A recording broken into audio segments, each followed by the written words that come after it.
Ani nepočuť. Nepočuť, že ide. Takže všetko je inak.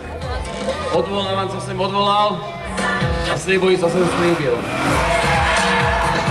Matej dostal od poroty, to je tá partia tam hore na tej plošine, dostal čas do konca kvalifikácie na odstranenie poruchy, to znamená upevnenie výfuku.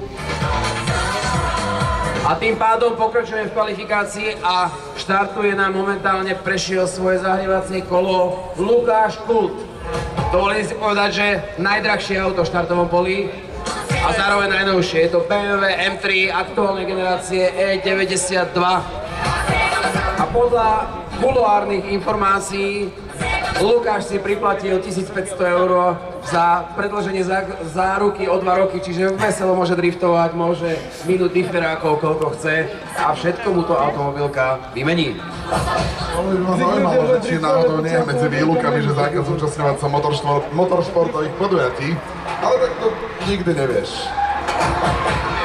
Ale veď my to nikomu nepovieme a vy takisto nie, samozrejme. Dúfam, že tu nie je žiadny zástupný.